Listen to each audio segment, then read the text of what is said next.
Let's see one quirky or weird fact about each US president in history. Starting off with George Washington, and no, his teeth weren't wooden. They were a mix of animal bone and human teeth, some from slaves. A bit unsettling, right? Then there's John Adams. Ever heard of a presidential skinny dipper? Adams had a daily ritual of taking a nude swim in the Potomac River every morning. Talk about a fresh start to the day. Speaking of Jefferson, did you know he invented the swivel chair? Yep. That's what he sat on while penning the Declaration of Independence, revolutionizing writing and sitting, all in a day's work. Next up is James Madison, gracing the now extinct $5,000 bill. A pretty big honor for the shortest and lightest US president in history, don't you think? James Monroe comes in with a touch of old-school charm. He was the last president we'll never see a photograph of, and he also ran unopposed for re-election, just like Washington. Talk about leaving a legacy. John Quincy Adams was quite the writer. He started a diary at 12 and kept it going for over 14,000 pages. It's a window into his lifelong struggle with depression, a president with profound depth. Andrew Jackson, ever the fighter, survived America's first presidential assassination attempt. Both the assailants' pistols misfired. The odds of that happening were astronomical. Jackson's response? A cane charge. Martin Van Buren, nicknamed Old Kinderhook, is believed to have popularized the term okay. Also, a fun fact, he was the first president born in the United States. That's pretty okay, right? William Henry Harrison, the log cabin and hard cider candidate. His supporters handed out booze in log cabin bottles. He drew huge crowds but served the shortest presidential term, just a month after his record-long inauguration speech. John Tyler, born in 1790, has 2 living grandchildren. Yes, you heard that right. His lineage is a living bridge to the early days of American presidency. James K. Polk's inaugural ball was a quiet affair. Thanks to his wife, Sarah, music and dancing were off the table until they left. Polk's term might have been lively, but his parties? Not so much. Zachary Taylor's death sparked a 141-year late mystery. Exhumed to check for poisoning, turns out it was likely bad milk that did him in. A presidential mystery solved with a rather mundane conclusion. Almost every time modern historians rank the US presidents in order of greatness, Fillmore's name appears near the bottom of the list. Even the White House's official website calls him uninspiring. And in 1988, a Yale history professor quipped that, to discuss Millard Fillmore is to overrate him. Franklin Pierce, possibly America's most obscure president, was denied renomination and reportedly took to the bottle, claiming there was nothing left to do but get drunk. And James Buchanan, potentially our first gay president, never married but had a close living arrangement with Senator William Rufus King, earning them playful nicknames from Andrew Jackson. Abraham Lincoln, hours before his assassination, created the Secret Service. The irony? It was initially for combating currency counterfeiting, not protecting the president. Andrew Johnson escaped from indentured servitude. His mother, impoverished after the death of his father, apprenticed him and his brother to a tailor. However, Johnson eventually ran away, leading to a series of events that would eventually see him rise to the highest office in the nation. Ulysses S. Grant, the man with a mysterious S. It didn't stand for anything, really. Even he joked about needing to find a name starting with S. Rutherford B. Hayes wasn't just a president, he was a trendsetter. The first to take the oath at the White House, visit the West Coast, and own a Siamese cat in America. James Garfield's spine, with a bullet hole, is on display at a medical museum.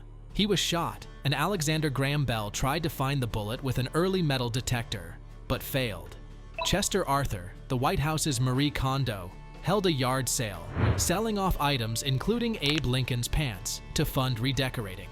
Talk about a presidential clearance sale. Grover Cleveland, the only president to serve 2 non-consecutive terms, messing up the presidential count. Remember, we've had 45 presidents, not 46. Benjamin Harrison, a president with deep family roots, was the grandson of William Henry Harrison, making him the only president to be the grandchild of another president. Back to Grover Cleveland, he's also the only president to have a wedding ceremony in the White House. His wife became the youngest ever First Lady at 21. William McKinley often wore a red carnation for good luck. Tragically, he gave it away to a little girl right before he was assassinated. A stroke of bad luck, indeed. Teddy Roosevelt, a president with a punch, was an avid boxer and lost sight in his left eye during a bout at the White House. Now that's taking White House fitness to another level. William Howard Taft, known for his sizable presence, began the tradition of presidents throwing pitches. Weighing 340 pounds, he was also our heaviest president. Woodrow Wilson, buried in Washington, D.C., is the only U.S. president to rest in the nation's capital, a final residency fit for a leader. Warren G. Harding's presidency is often ranked as one of the worst. He even once admitted, "I am not fit for this office and never should have been here." Self-awareness or self-doubt? And Calvin Coolidge, born on the 4th of July, is the only president with that patriotic birth date. Talk about being born for the role. Herbert Hoover, not just a president, but a sports inventor, created Hoover Ball. It's like volleyball, but with a medicine ball. There's even an annual Hoover Ball championship in Iowa.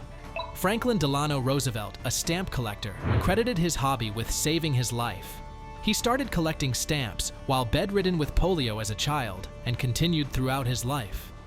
Harry S. Truman narrowly escaped an assassination attempt in 1950 by Puerto Rican nationalists. A White House guard died protecting him. Dwight Eisenhower had an issue with White House squirrels digging up his putting green. He ordered them removed, but instead of shooting them, the Secret Service relocated the critters to a nearby park. John F. Kennedy, a James Bond fan, tried writing his own spy novel about a coup by Lyndon Johnson. Blending fiction with a touch of reality, a president with a creative side, Lyndon Johnson had a penchant for inappropriate behavior with his notably large genitalia, infamously nicknamed Jumbo. He often showed it off in the most unexpected places. Richard Nixon, before his political fame, applied to be an FBI agent. He never heard back, a missed career opportunity before stepping onto the political stage. Gerald Ford turned down NFL offers from the Detroit Lions and Green Bay Packers. An MVP at the University of Michigan, he chose politics over professional football. Jimmy Carter's brother Billy cashed in on his brother's presidency with Billy Beer. While the president promoted clean living, Billy took a slightly different path. Ronald Reagan, an avid jelly bean lover, started eating them as a smoking substitute. His favorite, licorice. Even in the Oval Office, you'd find a jar full of these sweet treats. George H.W. Bush had a brush with cannibalism during World War II. After his plane was shot down, he narrowly escaped capture by the Japanese, who had killed and eaten other captured pilots. Bill Clinton lined his El Camino with AstroTurf, jokingly hinting at its purpose with a sly grin. A little insight into the future president's youthful days. George W. Bush, before leading the nation, led cheers as a head cheerleader in high school. An early display of his leadership and enthusiasm. Barack Obama had an eclectic collection of pets while living in Indonesia, including alligators, a turtle, and an ape named Tata. A presidential menagerie, Donald Trump was one of only 2 people to cash a 13-cent check sent as a prank by a satirical magazine. A billionaire cashing in on small change. And finally, Joe Biden, our current president, is known for his love of ice cream. It's a simple pleasure for the leader of the free world, often seen enjoying a cone on the go. Who's your top pick for the most fascinating president? Drop your thoughts in the comments below. If you enjoyed this presidential journey, hit that like button and subscribe for more. Thanks for watching, and until next time, stay curious. Peace out.